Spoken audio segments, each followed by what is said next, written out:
going on, everybody, and welcome back to another episode of JaAR. JaAR, for those of you that may be new, stands for Joe and Amy Review, and this is our usually twice weekly show where we review the Magic stories. And this week we are back with more of the Brothers' War and the side stories in particular with Chapter 4, The Dark, by Reinhard Suarez. My quick review at the top of this one is, which I'm literally deciding as I'm speaking these words, I liked this story. I think it's good. The problems that I have with it are make me very disheartened, but it is a very good story. So for that, I would still recommend it. We'll get into it in the full review itself, but I would recommend it. It's a good story. I think you should go read it. Okay. I think it's a good story too. Problems I have with it, I feel like are going to be way more specific than yours and shorter to talk about. Okay. So I guess I liked it more than you. Again, probably. Only because I enjoyed it, but I actually, based on how we discussed it, I think I'm almost certain you liked it more than I did. Right? Okay. Yeah. But anyway, so if those quick reviews pique your interest and make this story something that you want to check out, whether you haven't gotten a chance to do so before, or maybe you want to refresh your memory, we have put it in the top link in the description down below. Take you right to the story. We want to remove as many barriers as possible and get you to be able to read that story for yourself. And then, of course, if you do go and read that story, we would love it if you would come back here and join us afterwards, because this show is a discussion. It's a discussion between the two of us, and it's a discussion that we are having with all of you.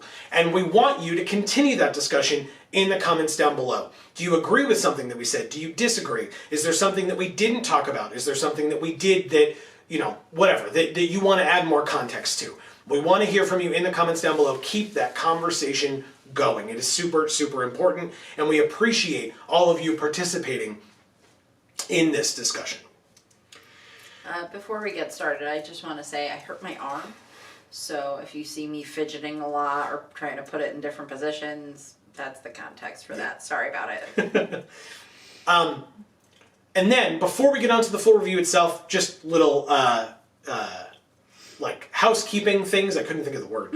But a little housekeeping thing here. Hi, welcome to the channel. Thank you so much for being here. We really hope that you're enjoying everything that we're doing here on these Geek for All family of channels, because, by the way, if you were unaware, there are other channels linked down in the description box as well, in Video Games for All and Gluten Free for All, and we encourage you to check those out in addition to this channel. And wherever you go, we encourage you to subscribe and ring that bell so that you will get notifications whenever any of our videos come out, or if you're on this channel, whenever we go live, or I should say and/or on this channel, whenever we go live, which is every Monday and Friday at 8 p.m. Eastern Time right here on this channel. Monday, today, when this video is coming out, we will be going live tonight at 8 p.m. Eastern for the first time since our early access stream, playing the Brothers' War on MTG Arena, Brothers' War Limited specifically. Because on Mondays we play MTG Arena, and on Fridays we play whatever video game we happen to be playing at the time. If you missed it this past Friday, we started playing through God of War. The original, not the Norse one, not that there's anything wrong with that one, but we need to start at the beginning if we're going to get into this series at all. So, God of War from 2005, Greek mythology based, we got into it. You enjoyed it so far? Yes.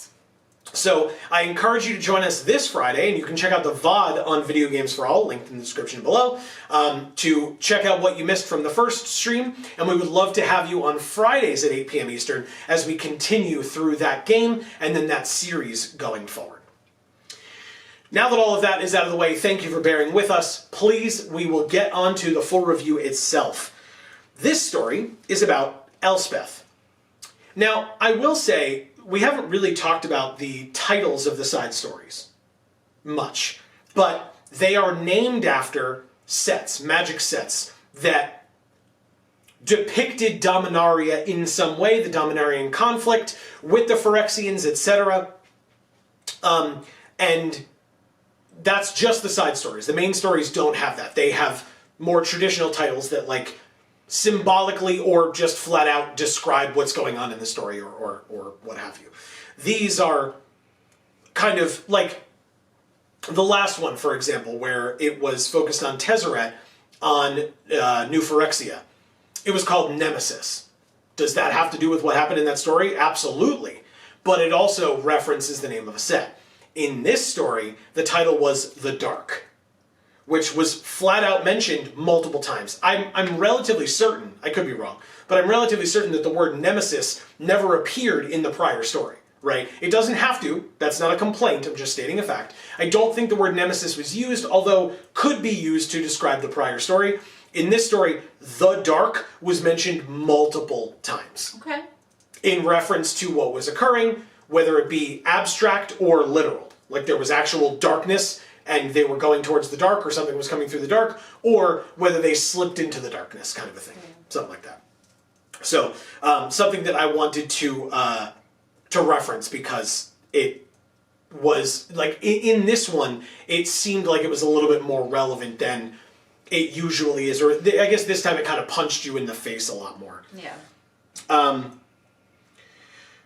Okay, then we have, I think it's interesting because I think the next story, the next side story, and the final one, depicts Chandra and Nissa meeting up with one another and like how that goes.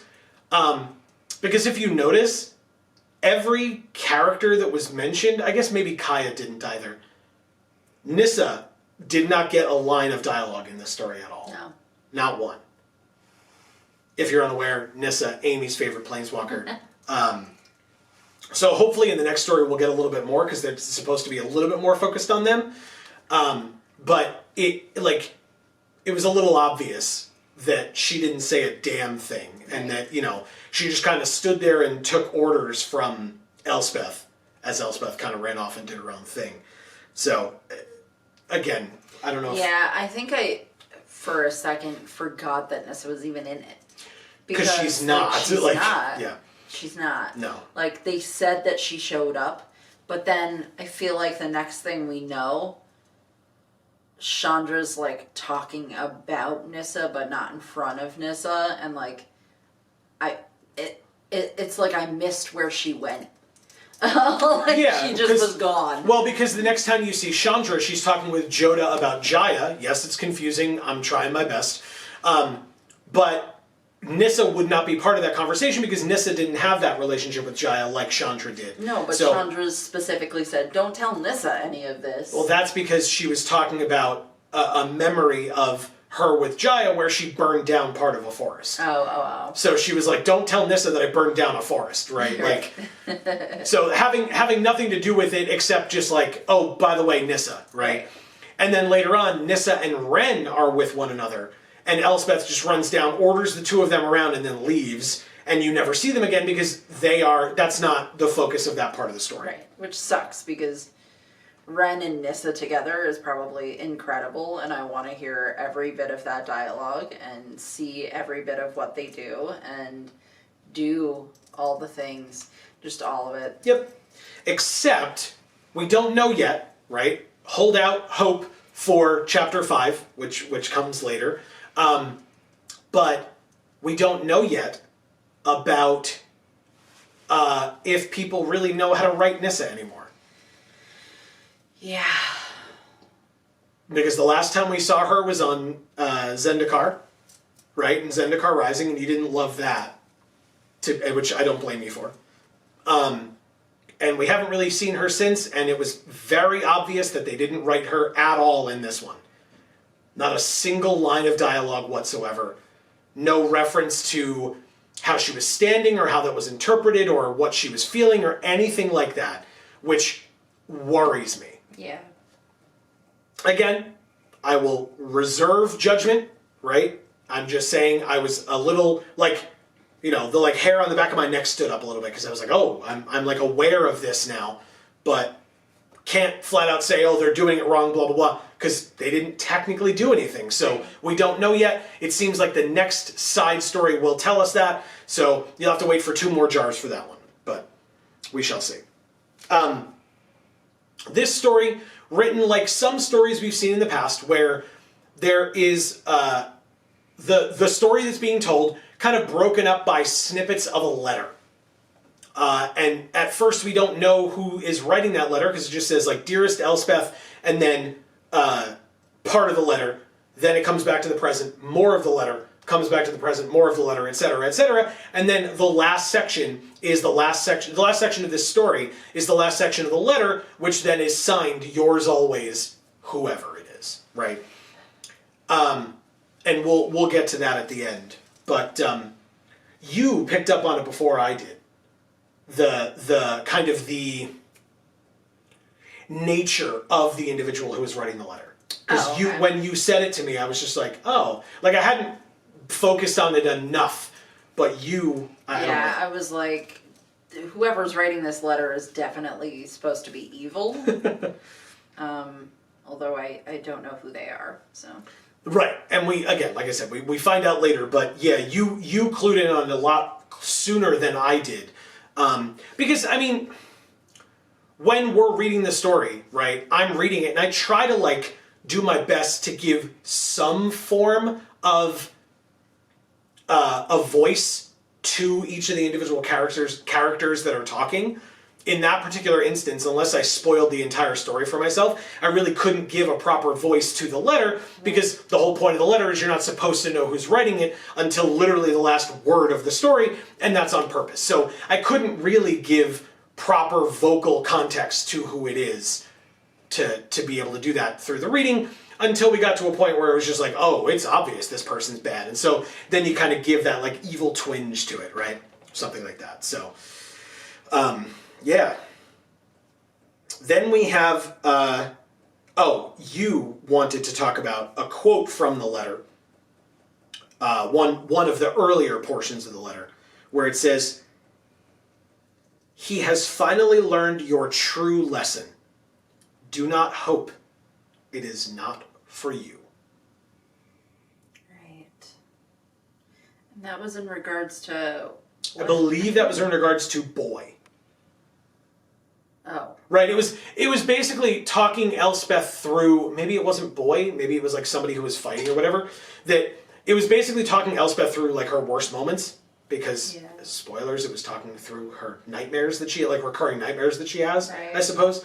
And so it was somebody who like was counting on her, and then she went away. Right. And it was somebody who she was a mentor to, and they went out to fight, and they didn't do well because Elspeth didn't really stick around. Gotcha. And so he has finally learned your true lesson as your mentee.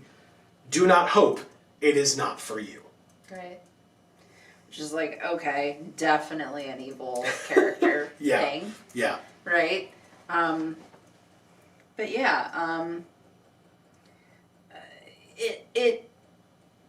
it's a good foundation for the rest of the stuff that this story kind of builds upon, right? It's a good starting point. Yeah. Because there's the story then becomes this sort of tug of war between Elspeth trying to have hope and this letter trying to take it away. Yeah. And then kind of going along with the letter, although the present day story never references this letter in any capacity. It's not talked about. It's not like Elspeth folds up the letter and puts it in her pocket. Nothing of this letter whatsoever. It's just assumed that at some point she gets and reads this letter.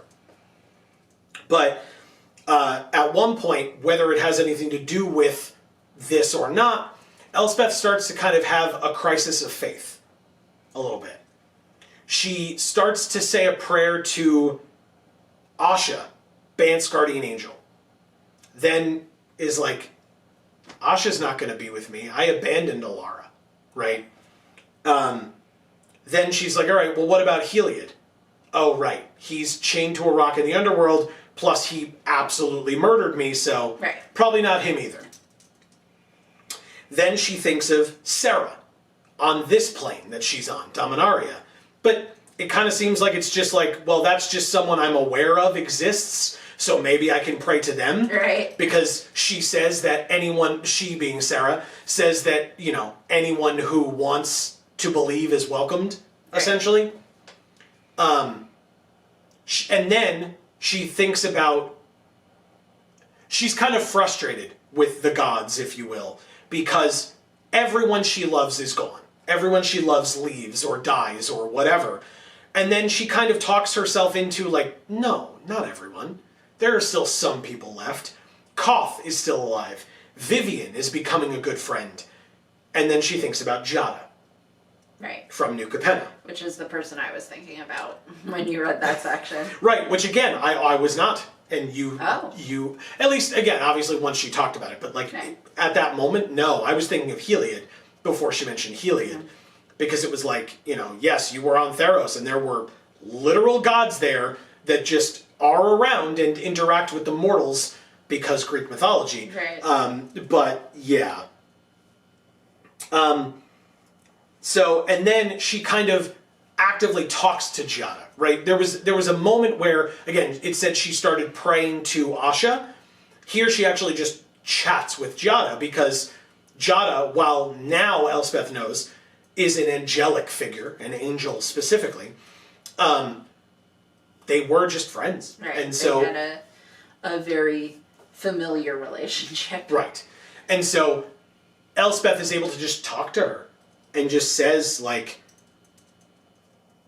kind of talks about how she's feeling and remembers back to what JaAR said to her, which comes up later as well. And I know you want to talk about that, so I won't, you know, blow up your spot for when it comes up later. I wasn't going to talk about JaAR at all. It's part of one of the quotes that we wrote down, so yes, you are. But it's that JaAR, like what JaAR said to her back then, is still resonating with Elspeth now, and it's something that Elspeth is still thinking about and mulling over. One thing that I appreciated that this story I think did really well was talking about things earlier in the story that then pay off later in the story. And it's always super interesting to me because there are some things that come up in a story and then they don't come up again, and that's fine because it did its job when it first came up. Right. And then there are things that happen in the beginning of the story, they don't need to come up again because they've done their job, but they still do, and you go, oh, cool, I remember. That thing happened. Yeah. For example, she is, Elspeth's not really able to sleep, and instead wakes up, goes out to the metallic soldiers, and begins going through her defensive stances. Defense stance 1, defensive stance 2, defensive stance 3, and in doing so is like going through the attack motions or whatever. And that's just something that she does when she can't sleep. But it gets her to like, okay, now do it faster. Okay, now do it faster. And she stumbles and drops her sword. Ren comes in and is able to like kind of see through her or like analyze her very quickly and easily, which Elspeth is like a little annoyed by. But her going through those defensive stances was just to get her to the point of like stumbling, dropping her sword, and Ren being able to, and her shield, and Ren being able to like pick them up and go up to her and like actually have a discussion with her and get that started. And yet later on, when Elspeth ends up going up against Rona, Elspeth uses the defensive stances again. Defensive stance 5 into defensive stance 2. So whereas she was doing it before as 1, 2, 3, 4, 5, 1, 2, 3, 4, 5, and then trying to go faster, now because she knows those defensive stances so well and practices them so frequently and so vehemently, she is able to use, she said, I think the phrase that the story used was, she knows the dance. So she knows how to go from step 5 to step 2 and not have to do back to 1, then to 2, or backwards to 4, and then backwards to 3, and then to 2, or something like that. She just can seamlessly transition from one to the other because she's that well trained in her art, if you will, or her, you know, whatever, her expertise. So I appreciated that the story was able to do that, is have something in the beginning and then call back to it at the end, even when it's something that, there are some stories where you'll read something and then you'll read the whole story and you'll be like, wait, but what about that one thing that happened? It felt like there was something more that we needed from there that didn't happen here, in either capacity. I don't think there was anything that didn't pay off, and yet there were also things that I didn't think needed a payoff that got a payoff that was like really nice to see kind of come back around. Yeah. I have to agree with that. Yeah, I liked it. I thought it was cool. Now we get into a lot more of the things that you wanted to talk about. I kind of mentioned earlier, Joda and Chandra were reminiscing about JaAR. I loved this section so much. And Elspeth kind of walks up on them, and Joda says, "She made the quiche again?" Chandra says, "After that, eggs were forbidden within 5 miles of Carol Keep. I'm not kidding. We paid a priest from Zanara to cast a ward to keep chickens away from the place." That just was so freaking hilarious to me. I Very couldn't good. stop laughing about Very it. good. Yeah, for sure. Now I have to say, it is very funny, and we've talked about the fact that we've been in like grief group counseling sessions before, and I loved that there was the joke that was made about there was the funny story that was told about Jaya's really bad cooking and what it led to. And then Joda kind of continues and says, "Man, if I had a time machine, I'd go back and I'd..." And then he stops and he says, "I would eat the whole thing." And the underlying aspect of that is just because it means she would have been there to cook it. Right. And so you would do anything to see her again, to be with her again. And that if what she wanted to do when you got together was she wanted to make her terrible quiche, because you know that she's now gone, you would still happily take the time to eat that terrible quiche. And that's like, for anybody that's lost someone close to them, that idea of like what I wouldn't do for one more day, one more moment, one more talk, one more handshake, one more hug, one more kiss, whatever it is, the one more thing that you would do, that's what Joda is saying here. That kind of, like I said, if you've lost someone close to you, kind of that universally understood feeling of like, what I wouldn't do. I would do anything they wanted just to have 5 more minutes, 2 more minutes, 5 more seconds, whatever it is. So I loved that. I appreciated that it was funny and there was that lighthearted section, but that they were able to immediately follow it up with something so real and heartfelt. I thought that was great. Yeah. So I really, really appreciated that part. Really did. Okay. Then we get into a little bit more of the serious stuff. And so Joda is talking and mentions, "Elspeth has been developing defensive actions in case we get attacked. It's quite a bold strategy if I do say so myself." And then Elspeth thinks, bold? She wasn't so sure. Desperate seemed more accurate. Yeah. There was a few times where talking to my therapist or talking to other people about my mental health journey that I've been on, where people, shouldn't say had accused me of, but people had declared that I was brave or bold or inspirational to them in some kind of capacity. And my response and my gut feeling was always to be unsettled by that. And the reason is because it never felt that those words were accurate. It always felt that those words were their interpretation of it, when in reality, I was just desperate, or I was just feeling like I had nothing to lose, or I was just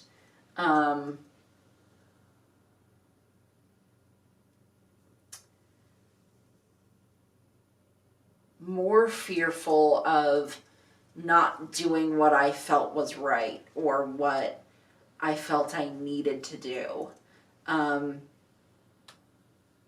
And to me, like, courage was always associated with doing something that you were afraid to do.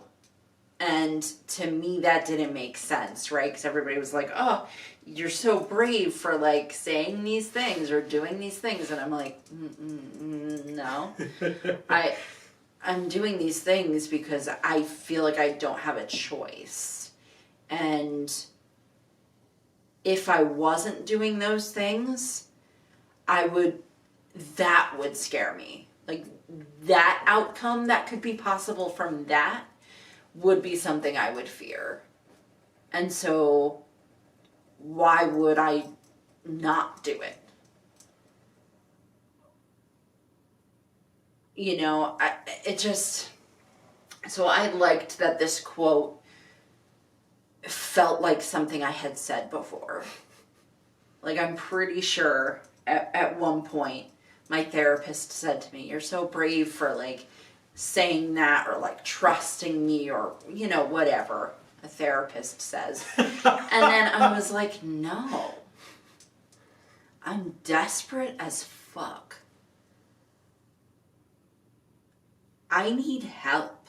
I need someone to hear what is happening so that I can move. Because right now I'm stuck and I'm desperate to go anywhere. Even if it's down. Just because then it means I am capable of moving from the stuck position, right? And so how is that brave? That's desperation, right? So I thought it was really cool that there was a quote in here that I literally said, you know? Okay. Well, it's interesting too, because this next quote that you asked me to write down, I still think, I have something to say about it as well. Elspeth says, you'd think after decades of fighting, so much death, I'd be used to loss.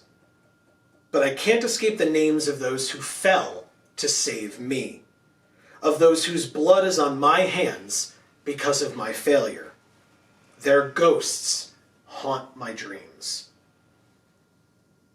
Yeah, I didn't want the entirety of that quote.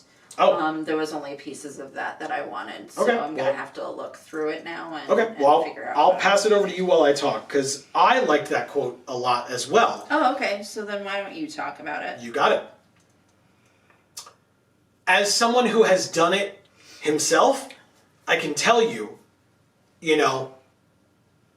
when someone dies, I think it's not really a trope and it's not a stereotype, because that, at least the trope thing, refers to stories. I'm talking about in real life.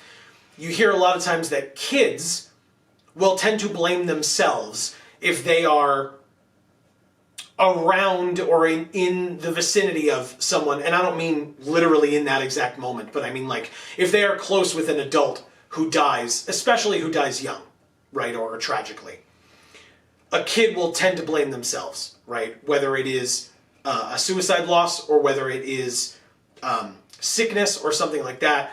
Kids tend to say, well, if I had done this, or maybe if I had done that, or because I did this, it happened, right? Kids blame themselves. And I think there are some people, I was just going to say, thank you. I think there are some people who assume that that's just kids. And it's not. Elspeth here is saying, all of these people died, or many people have died, to save me. And their blood is on my hands, right? I'm haunted by their ghosts. And it's like, again, not through any fighting like she is describing, but as an adult who fully is aware of you know, it's not your fault. You can't blame yourself. Don't do that. Don't think that way. Has absolutely thought that way. Absolutely. You think, well, if I had spent more time, if I'd been there more often, if I'd been able to get there, if I'd been able to spend whatever it is. And knowing full well that that's wrong and that that doesn't make sense, and knowing full well that if you say that to somebody, that you feel that way, that they're going to tell you don't be ridiculous, it's not your fault. And you're like, oh, you know what, you're right. And you still, even a little bit, feel that way. And that's 100% what Elspeth is doing here. She's like, these people died to keep me alive, and it's my fault, it's my failure, and I'm haunted by them. And I thought that was interesting, because here is a hardened knight, right? A trained soldier who still is just as fallible as anybody else of, they died because of me. Their deaths are my fault. So that's what I thought about that. Okay. Yeah, for that quote, I had other things to say, but there's a bunch of stuff there that I didn't want to talk about, and it's missing stuff I did, so we'll just move on. The next quote I wanted to talk about was Elspeth saw that no head rested on its neck. Instead, it seemed to see and sense through a flesh-stripped skull embedded into its torso. Talking about one of the Phyrexians, obviously. I was just like, what the hell? It just said there's no head on its neck. And now it's saying there's a skull, which is a head, and there's no neck. There's just a torso. So which is it? Is there no head or is there no neck? No, I don't think, it doesn't say there's no neck, technically, right? It just says that there's a skull embedded in its torso, right? So if the skull is here, and the neck is here, but there's no head on it, it could have had the head removed and placed here. Oh, so you could still have your neck. I just assumed that the skull was embedded in the top of the torso. Oh. So there was no need for a neck. No, I took it as embedded in the torso. But when you mentioned that you thought that that was a weird way of wording it, it is. Because you wouldn't describe it as that. You wouldn't look at it and be like, there's no head on its neck. There's a skull in its torso. You would say its head had been removed and shoved into its torso. Right. Right? Like, you're saying, it again, that type of thing is just for the shock value, right? It's written that way to surprise you, but you're hearing it from Elspeth's perspective, and she wouldn't be surprised. Like, she wouldn't look up and be like, there's no head. Oh, there it is. You would take it all in the exact moment, and you would just know, oh, its head was shoved in its torso, right? So that's why I thought you were bringing it up. Okay, yeah. Because, like, your eye would automatically be drawn to the head wherever it was. Correct. So, like, even though it doesn't have eyes, it just has holes where the eyes would go, right? Your eyes would be drawn then to the holes where the eyes would go. Yes. All the way down here. Sorry. That's fine. If that's where the head was instead of it being up here. So, like, the first thing that she noticed was, like, a neck without a head on it. No. I feel like that's unlikely if there was still a skull that existed. That's why, like I said, I think it was just done as flowery language, and it doesn't quite hit the way that, I think the way that it was expected to have hit. Because again, if you're Elspeth, that's just not how you would see it. That's not how you would describe it. You'd just be like, its head is now in its torso instead. Like, isn't that weird? Yeah. Because, I mean, it was a confusing enough way of writing it that I didn't understand what it meant. I thought it just meant, okay, there's a skull at the top of the torso, but then there's no neck, but they just finished saying that it had a neck but no head. Like, what? Either way, still doesn't make a ton of sense. The next quote is Joda talking to Elspeth during the fight, and he says, "You are powerful, Elspeth, not because of the strength in your sword arm, and not because you're a planeswalker. It's deeper. Your desire for connection. to be the hand that thrusts itself into the flames to rescue another, to have peace, family, a home, to belong. Then, a little later on, he says, looking at you, it's like gazing at a white hot sun trying to hide itself. No more hiding, Elspeth. Yeah, so that's a really great quote, I think, for just any of the mental health journey stuff that we've talked about in any of these JaARs. This is a great quote, and I think there are other great quotes in this story as well for that. When you talk about learning how to be mindful, in order to start to heal, start the work that is healing, right? Because it's not just you go to a doctor, they give you a medicine and you get better, right? It's a process. It's work. It's you getting in there and it's like a house where all the paint is peeling on the inside. And I don't recommend this because if there's peeling paint, it might be lead.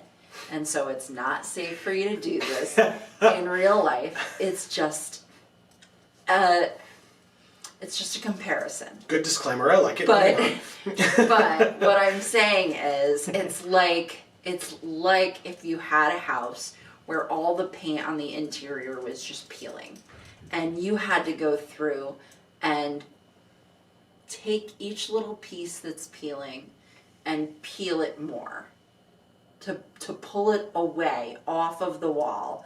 And that was the only way you were allowed to remove this paint, right? Was to go through and just keep on peeling it until it was all gone. It's like that, right? So this is a great quote because it's saying this is where Elspeth is trying to retain that hope that this letter keeps trying to take away from her. Okay, right? Sure. That combat that's going on in this story of hope doesn't exist. You don't get to have it. And she's like, no, but I'm taking it back. And then, it's that pull back and forth of hope is not a thing, so don't even think about it. And then trying to get that back. So you are powerful. It has nothing to do with how strong your muscles are, right? It's not because you're a planeswalker, right? It's because of your desire for connection, right? So you can't gain that mindfulness. You can't start that process of becoming more mentally healthy if you don't have that desire for connection, right? Because that's your, I was gonna say spark. Oh God. But that's the thing that sparks your ability to keep going forward with the work and the process when it gets hard as hell, and it's gonna. So in those moments where it's too hard and you can't keep going forward, that the things that keep you going are gonna be that desire for connection, the desire to help people, to protect people, to have a family, to have a home, to belong, right? Those are the things that are going to keep you going, because in the end, that's the promise. In the end, doing this work will get you there. And that's how you know you're doing the right thing. That's how you know working on it is what you want to be doing, as opposed to you sitting there going, well, I'm doing all this work and they're telling me I should, but, and I see improvement, sure, but how do I know that I'm moving the right way and going the right direction and doing the right thing and working this hard toward a specific goal? The goal is a home, belonging, family, trust, that human connection that you gain by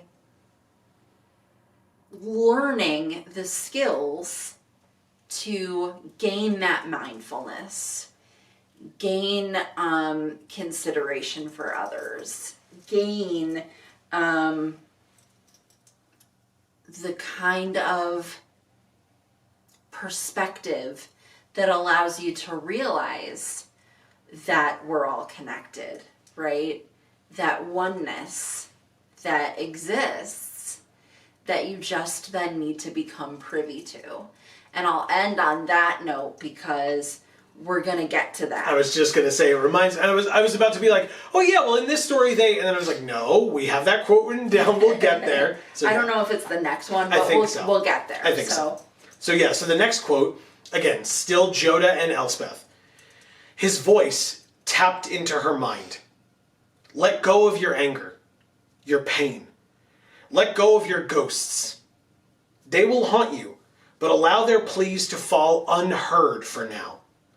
Stretch your consciousness past them, past the ground, past the sky, past all the boundaries of your waking life.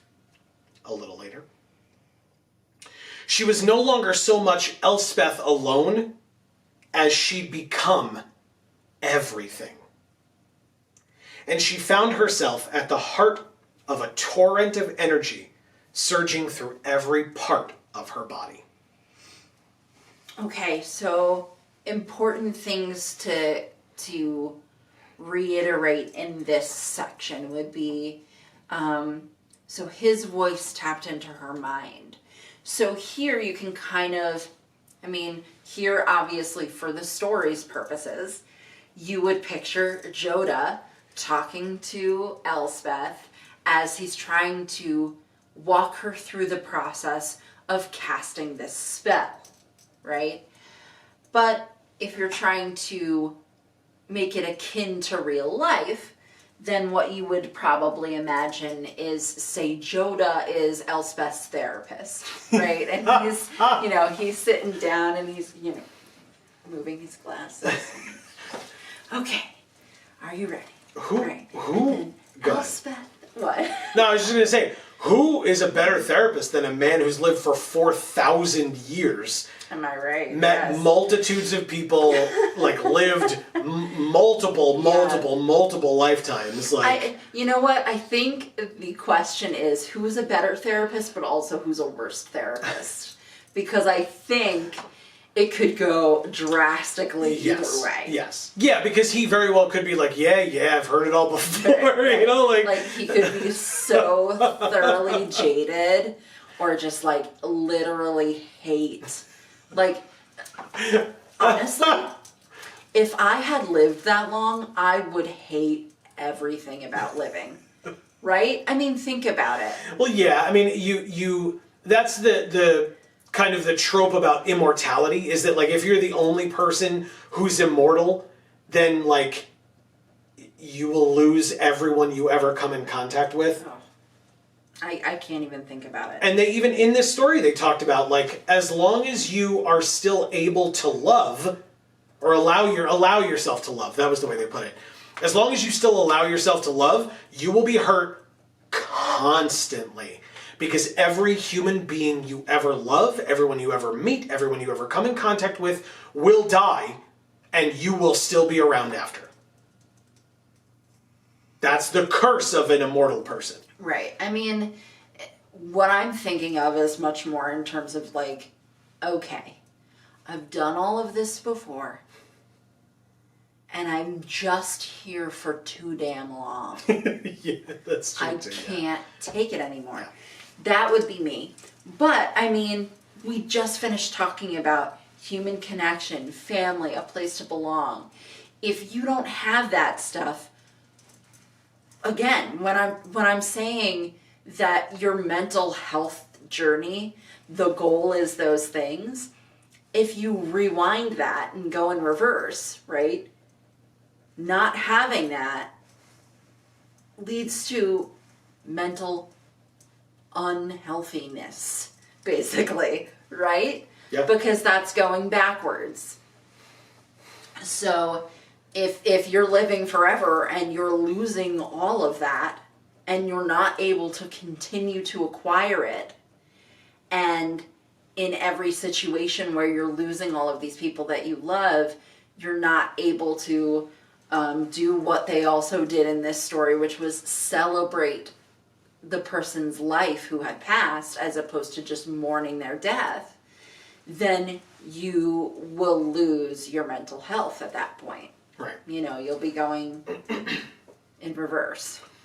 And this quote, I think, was the one that you were referencing in terms of tying it back into what we were talking about with the last quote, where kind of Elspeth realizing that we're all connected, she becomes everything. Right. And it literally mentions later, it's funny, because I at first was going to complain that I thought the story was weird at one point because it said, like, she, like, landed back on the ground or felt herself touch the ground, just Elspeth Tyrrell. And I'm like, the hell does that mean? And I'm like, oh, right, she was everything. So now she's just Elspeth again. That's what they were referencing. So, like, right. So, like, I realized it afterwards. But in mindfulness practices, you can kind of pivot between the two, where you're able to learn that everything is connected, not just people, right? But everything else as well. Everything alive. People who have passed. And still see how, like, man-made things affect people's lives, and so there's a connectedness among all of it, right? So you learn that piece, but then you also are able to, like, differentiate yourself from it, and you're able to kind of go back and forth between those enough to be able to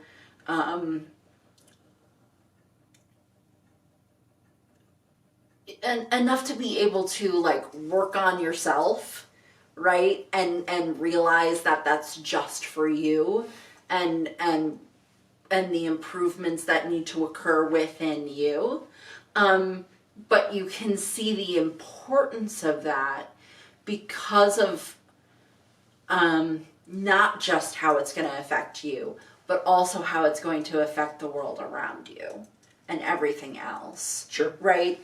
And not just how it affects it, right? But also then those connections, that belonging, that home that now you're able to create, because this is better, so now it can connect to this, which is all of it, right? Does that make any damn sense how I just explained that? Hopefully it does, because I don't know how else to do it. And as always, any questions that you have, if you feel that you can word them in a way that makes sense to you, leave them in the comments and we will do the best that we can to answer them. That's all. Yeah, or like maybe you have a better way of explaining that so that somebody else who finds this to be, like, way too amorphous or whatever will actually be able to understand what was just said. Sure. Please leave that in the comments as well. I really appreciate it. Yeah. Then there were other like snippets where we there were so many quotes, and they're amazing quotes, but we kind of started to like kind of summarize or write smaller quotes going forward, so feel free. So Joda said, so go back to the analogy of Joda is Elspeth's therapist, right?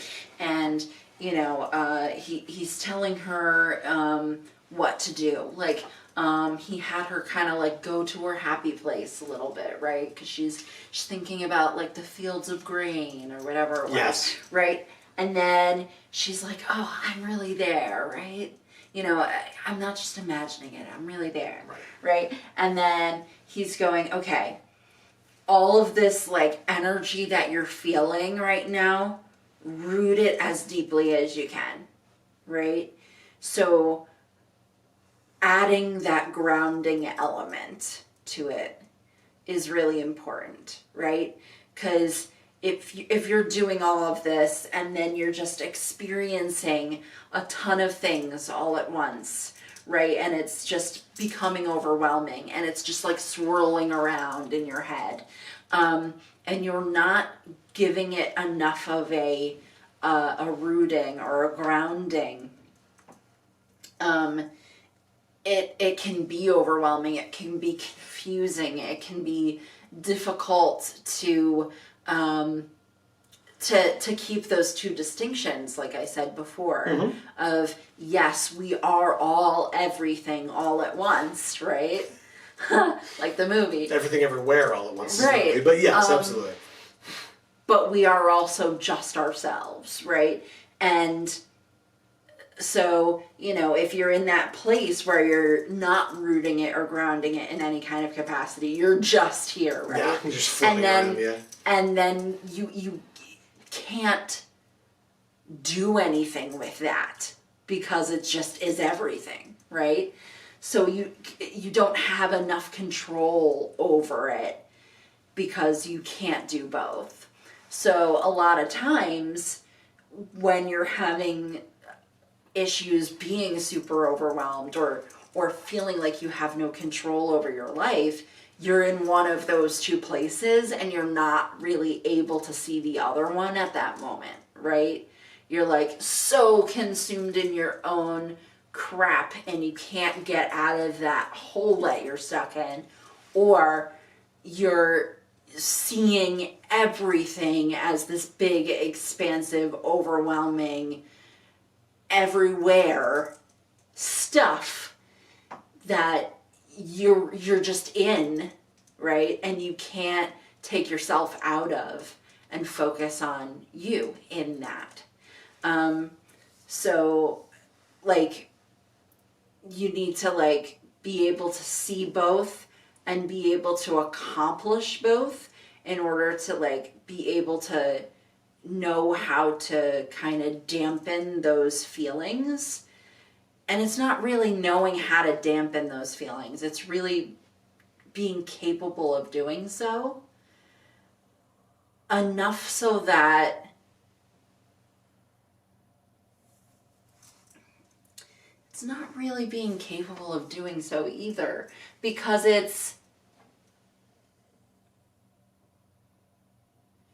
just doing it automatically and not in an unhealthy coping skill kind of way, okay, where you are that would be something like an addiction or like an extreme form of escapism where you're constantly like diving into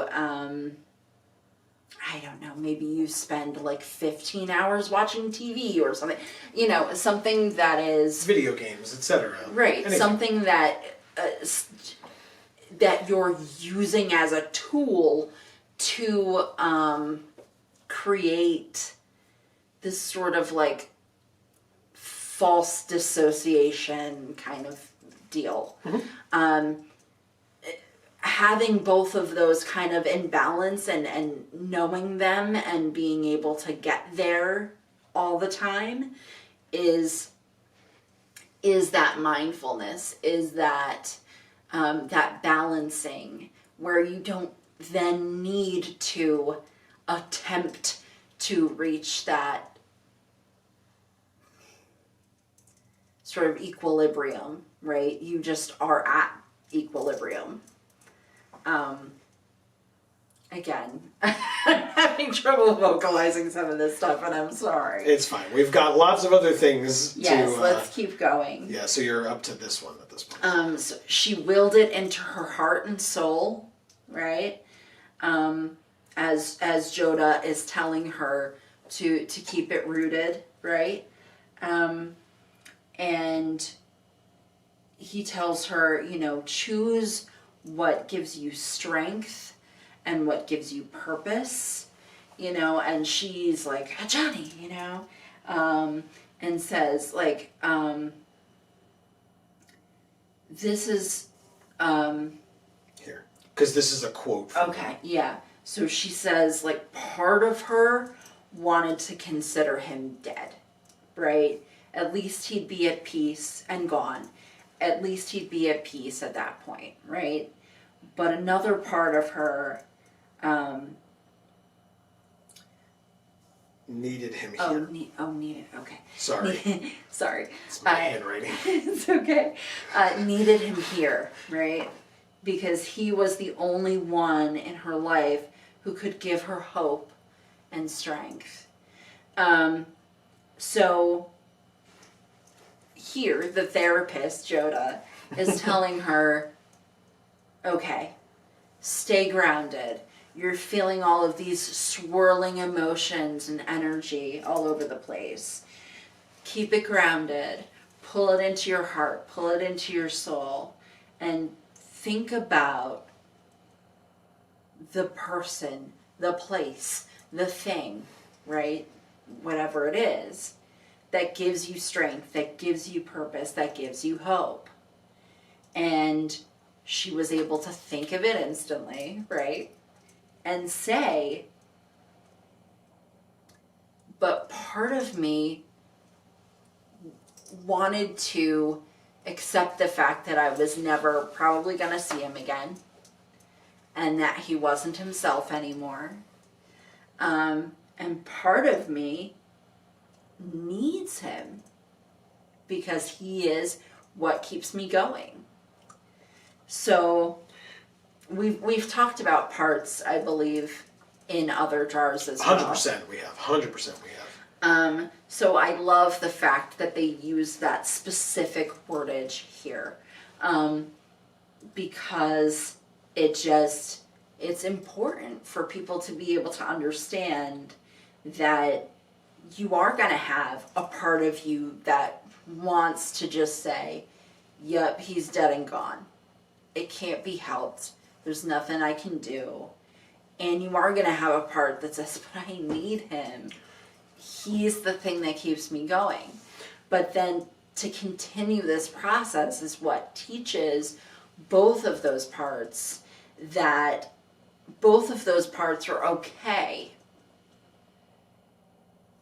It makes perfect sense and is natural for part A to want him to accept that he's dead and gone, and part B to want him there, you know. But in the end, what is going to happen is that transcendence, that ability to be the overarching person that you are, that's going to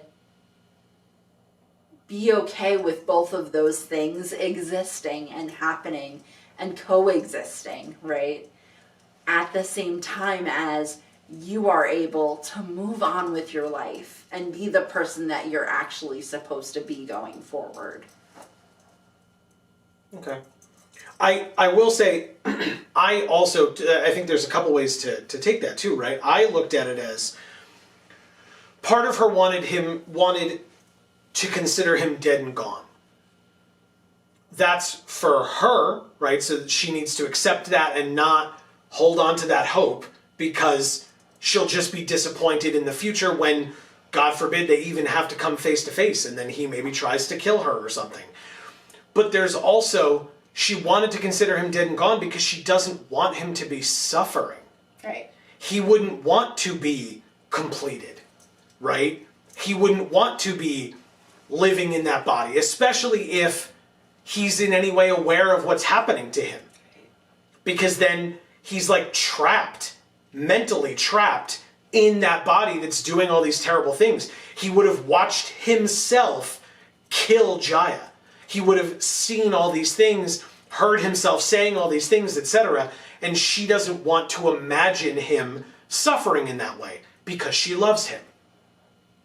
And to want to think of him as dead and gone would mean that he is gone. He has moved on. He is not suffering any longer, etc.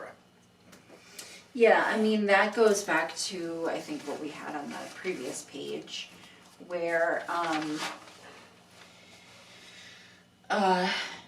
she's talking about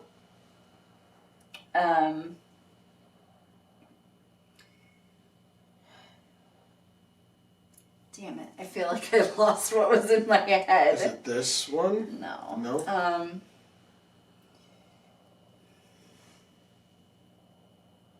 Sorry. Yeah, we might not have written it. Okay. You don't remember it? No. Sorry. Oh well. Okay.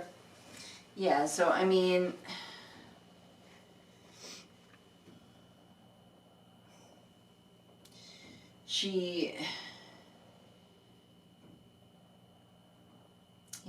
I lost it. I don't know. I hate it when that happens, and it happens to me all the time. So, I was trying to get there. Maybe No. you know what I was thinking, guys. Leave it in the comments. For sure, for sure. Then this is where we get to this part. So this next quote is Elspeth remembering this quote because this is what JaAR said to her. Yeah. Home is duty. Family is those you choose to defend. Yeah. And then after that, you know, her duty wasn't only to protect others, right? She needed to allow herself to be protected by those whom she loved. So, Like a Johnny, like we were just talking about. right. So, and that's really what JaAR was saying. She wasn't saying home is duty, family is those you choose to defend. She was saying home is the duty to both defend and allow the people who you love to defend you in return. Right? That's what JaAR meant by those words that she said, right? Is that you as a single person, your duty or home is to defend the people you love and allow them to do the same to you, because that's what family is.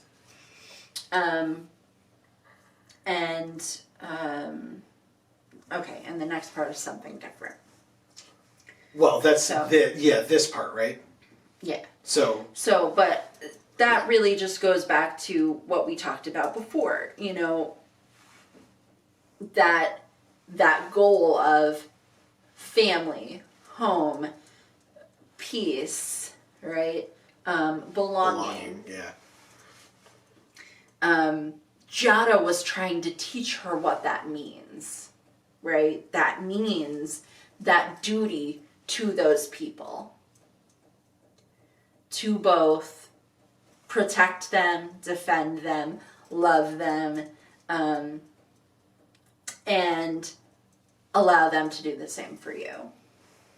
Yeah. Yeah, really good. You can, I think, right, for me personally, I can tell when a story is good when there are so many quotes to write down because it's just so much information that we want to talk about, we want to analyze, we want to delve deeper into. Right. And so, I mean, we both said we thought it was a good story. I haven't gotten to my thing yet, which I will at the end. Don't worry. It's not like it. You know, it's not like I've been stepped over or whatever. We'll get there. But I still struggle a bit with this one. So, but go ahead. With what one? The one we were just talking about? No, I still struggle a bit with this story as to it's very good, but I still have issues. Oh, okay. The next quote is it's not really a quote, but the story mentions that Rona has reach, but her card doesn't have reach, and that was something I was mad about. So Amy doesn't like the story anymore. Because the story said Rona had reach. Because she and had. Why would you use that specific word if the card doesn't have reach? Just come up with a different word. Like, use a synonym. That's all I'm saying. That's my problem I have with it. That one thing. She had like a pole arm, like a spear or something she was using. Anyway, yeah, my issue with this story is what you're trying to read at the bottom there. We find out that the letters that we've been getting all throughout piecemeal, we get to the end of the story, and the letters have been written by Ashiok. And Ashiok references the fact that they were messing with, they being Ashiok, were messing with Elish Norn as well, having found out about Phyrexia through Elspeth's nightmares. And went to Elish Norn and messed with Elish Norn's dreams / nightmares. We read that story. We reviewed that story. Maybe I'll put it up there in the top corner if I remember. I make so much work for myself all the time. Suck it, future Joe. Oh, and I don't. Look, just because I had to write all those quotes down doesn't mean you made me do all that extra work. It's not super late at night. You're tired, not me.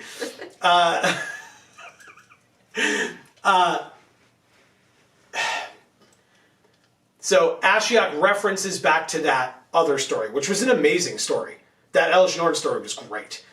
Right, and now we've had a recent Elish Norn story. In fact, the last story that we reviewed, Nemesis, where we heard about the fact that Elish Norn's kind of losing it a little bit, right? She's locked herself in the lower catacombs of the city and all these other things and not really talking to the other Praetors. To be fair, that is typically a great way for a monarch to fall. To begin like going crazy and secluding themselves so that their people kind of lose faith in them and coups start to form and things like that. We literally saw it earlier in these Brothers War stories with whoever that tyrant was that Teferi showed up and scared the bejesus out of the guy and he just went crazy or crazier because he'd just become so paranoid that he was just like, the ghost, the blue ghost, it's after me. And his soldiers were like, all right, guy, whatever. And they just like left because like they just didn't have any faith in him anymore. So this is that, but going to be on a much larger scale. Yeah. And it seems like that's the seeds that they're sowing, right?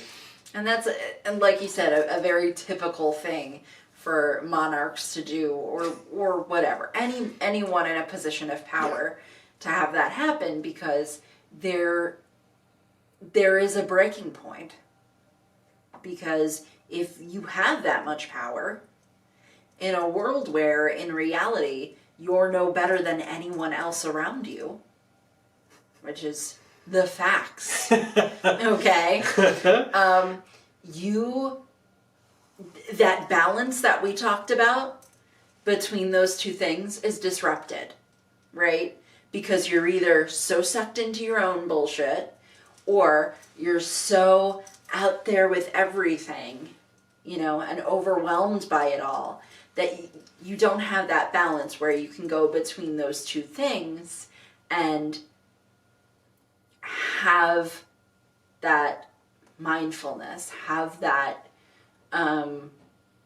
mental health.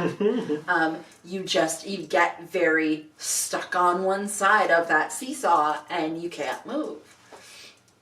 Which is when you go to your therapist and you say, I'm not brave, I'm desperate. That.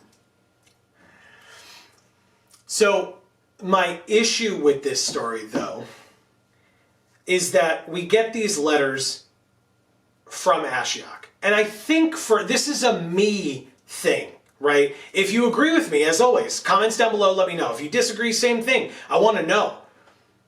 My problem with this story is I've been feeling a little upset because of the degree of references we've had to way in the past stories. Because as we've discussed in other stories, that is a lot of extra time and energy that needs to be taken to look up this information. Also, there's not a definitive way of doing that unless you're going to then go read all of the stories where those characters were present. This story mentioned Venser. We didn't even talk about it, but it was a connection that Elspeth and Joda were able to have together. The fact that Joda was able to tell that it was Venser is a little suspect, but fine for the narrative, I get it. But their relationship with Venser was brought up. Okay, so to find out Joda's relationship with Venser, you probably have to read many different stories compared to Elspeth's relationship with Venser, which is many more stories, if you want the actual full picture. Otherwise, yes, she had a relationship with him, Joda had a relationship with him, they talked a bit about it here, and you can be okay with that and move on. That's totally fine. I would prefer to fully understand because I'm sure that there are little Easter eggs that are thrown in here and there for people who do know those stories. I'd like to be in on the joke, right? Or the not the joke, but you know what I mean. Like, I'd like to be in on that experience because I know how good it feels to read a story and be like, holy crap, that's exactly what so-and-so said back in this story however many years ago, right? That's exactly how they would have acted. That's exactly what they would have said. I want to be involved in that. We've been reading stories and reviewing stories for so many years, and yet because we haven't read them all, right? Because we haven't collected them all, we're not in on the joke. We're not, and what feels worse than somebody having an inside joke in your presence and you're the only one that's not a part of it, right? And so combining that with the fact that combining that fact, the fact that so much of these stories, or it feels like a significant portion of these stories are telling an inside joke that we are not a part of, frustrates me to no end. And then to combine it with these letters from Ashiok, because let me tell you something, no one's in on that joke. Right. No one. The people who are writing these stories are making up significant aspects of Ashiok and Elspeth's relationship because it doesn't exist. It was never written. So we don't know any of it. Am I saying that they can never talk about it? No, obviously not. They want to be able to continue the story. But you're missing a story. There's a story that doesn't exist. It was told through the cards by people who clearly didn't give a shit. Right. Because there was misspellings, there was just flat out incorrect information, and yet the stories are being written now as if everyone knows what happened back then. You don't, because the stories don't exist. You can't reference back to them. There is nothing that you can do to reference back to those stories. They don't exist. At least with the Brothers' War stories, there is a novel called The Brothers' War. If you want to spend the time to go read an entire novel to understand the Easter eggs in the first couple of stories or all of these stories, you can do that. You cannot do that with Ashiok and Elspeth's relationship. And so every single time that it is referenced in this story, and the fact that it's the big reveal that Ashiok is the one who's been writing this letter, that means nothing to me. Yeah. Nothing. at all. It's the last word of your story. It's a secret that you kept throughout the entire story, that it was Ashiok who was doing it. It means nothing to me because it doesn't exist. And that's actually, to be fair, I'll rephrase. That's a lie. It doesn't mean nothing to me. It obviously infuriates me. Because, again, it is just an inside joke that no one benefits from. No one. The people that are writing this story, and that's it, are the ones who are in on that joke. That's it. So they wrote this story to be like, this is the relationship. It doesn't exist. There is nowhere to reference it previously. So is this them trying to create it now? Because it's not. It's just alluding to something that happened in the past that didn't happen. Yeah. So this story is amazing. The quotes that we wrote are great. The imagery is amazing, but it's broken up by a letter that references a relationship that we have no way of perusing in any capacity. It is actually infuriating because while I will admit that I am deficient in my knowledge of prior Magic story, and that is frustrating for me and me alone, right? Because that's my problem. I can go out and purchase the audiobooks or the PDF versions of these novels because buying the physical versions is very expensive, if not possible at all. But to buy the audiobook versions or the Kindle versions, whatever you want to call it, is cheap and accessible. I would need to have the time, and that's on me, like I said, me and me alone. I get that. But it is compounded by the fact that you're just talking about shit that never happened. As if it is in the same way as, well, this is a little Easter egg. It's a little sprinkling of information. So for people that read the story, you're in on the joke. Guess what? No one's in on the joke. No one gets it. So instead of referencing back to it and going, isn't that great? You guys get it, right? We don't get it. We don't get it. So fix it first. I mean, I think it was their way of trying to, just let us in on the specific details of those stories that we needed to know from those stories, but couldn't possibly know because the stories don't exist. That's why I said, it seems like they're trying to fix it now. But how did Ashiok come upon Elspeth? And maybe this information was given online somewhere where there's now, you'd be lucky if you could reference, well, there was that one tweet that time. Okay. Having nothing to do with Twitter, whether or not it's going down in flames right now, it completely irrelevant. Completely irrelevant. But if you're telling me that for me to understand the story of a major set release for Magic the Gathering that they are now referencing, I have to go back to a tweet, a single tweet from a certain number of years ago? Absolutely not. No. Absolutely not. That's not how that happens. No. Nope. You want to show me an article where they've compiled all of that? I'm like 95% certain it doesn't exist. But if it did, it should probably be in their story tab. That would be cool. It's not. It doesn't exist. It doesn't. Because it was back in the time where they were doing novels. They didn't do one, but it was back in the time where they were doing novels again, right?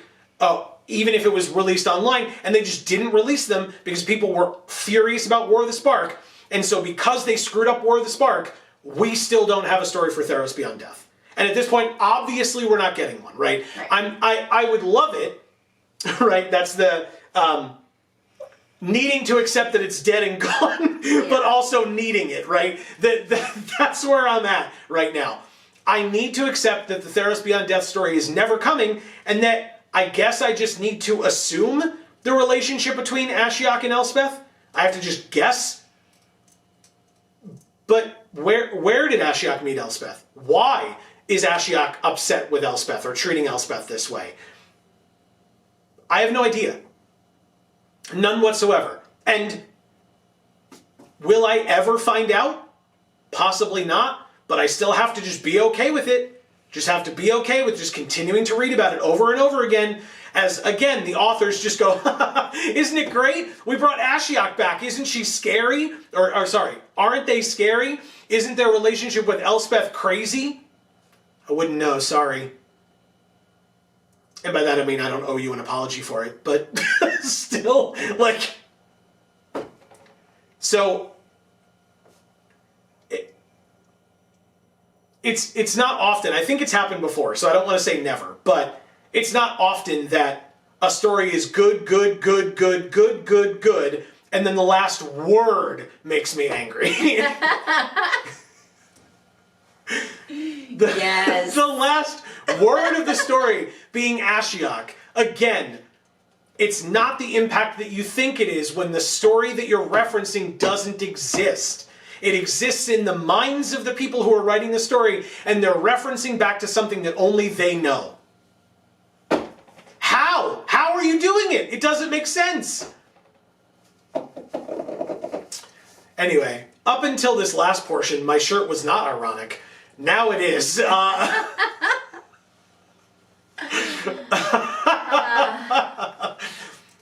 my god. Hey, everybody. Hey, guys. Thanks so much for watching. We have... It's always nice to have like a nice, relaxing show to end the day. Well, think about Elspeth's happy place. A Johnny. Yeah, that makes me sad. Thanks. No, not a Johnny. The place. She was like the wheat fields and all that. Yeah. Yes. A Johnny is those two things that are giving you issues. Yeah. The parts. Yeah. And no shade, not upset in any way. Shout outs to Erica specifically, but the folks in our chats, in our streams, especially when we were playing Dominaria United, every time we would get a Johnny as a choice, it was just more of a reminder of like, oh, Joe, look, it's your favorite. It's a Johnny Sleeper Agent. I'm like, he came back in the cube. It was great. We were so glad to see him every week. There was not a time that I did not have him just shoved in my face. Anyway. It's going to be okay. Yes, I know. Chandra promised they were going to save him. I heard her say it. Anyway. This was side story 4 of 5. We have also done up to the main story 4 of 5, which means 2 more stories to go. Main story 5 is the next one. That will be this Thursday. Come hell or high water, we're going to try our best to get that out there for all of you. I don't really know when we're going to film it. I think it's going to be like before the stream on Monday. But we're going to do our best to get that to you as soon as we possibly, or not as soon as we possibly can, on Thursday, on time. And then the final story should be on Monday, a week from when this video comes out. And that will be side story number 5. We have done our best. Thank you all for your patience. 10 stories came out in 8 days. In 5 days? 10 stories came out in 5 days. I don't know what else to tell you. And that doesn't count the weekend that they took off, sure. But regardless, we did our best to get it out to you on time. I think we missed one. So probably the best we've done so far in terms of trying to get 2 a week. It's a lot with us also going to work 5 days a week and doing all the other content that we do. And again, that's not looking for sympathy. I'm just thanking you for your patience and for sticking with us and hopefully for enjoying everything that we do here on this Geek for All family of channels. And to be able to still acknowledge that a story is good despite feeling inner rage, tamped down as it may have been until we started talking about it. To still be able to acknowledge how good a story is despite some external flaws that are not the story's fault, I think that's a great way for all of you to join us as we show off our... #Vorthos Pride. Thank you all so very much for watching. I truly hope you all enjoyed. Please, as always, any thoughts that you might have about anything that we talked about, we want to hear from you in the comments down below, so please let us know. We would love to see you on stream Mondays, Fridays, 8 p.m. Eastern. Like I said, I mentioned the new video will be coming out this Thursday. Again, we're going to try our best. That is Thanksgiving here in the United States. We will be celebrating, but regardless, that's why it's pre-recorded and then uploaded. And we will be live on Black Friday, the day after Thanksgiving, at 8 p.m. Eastern, as we usually are. As we get closer to the holidays in December, we will discuss how, if at all, our content will be changing in terms of live streams. In terms of released videos, it shouldn't change at all, and I can guarantee you that on Video Games for All it will not, because those videos are already done. So I know that that won't change because they're just going to go up whenever they go up. So stay tuned for that for sure. But for now, from us here at the Geek for All family of channels, I have been Joe. And I'm Amy. And as we always say, in whichever video of ours you watch next, we will see you all next time. Thanks, everybody.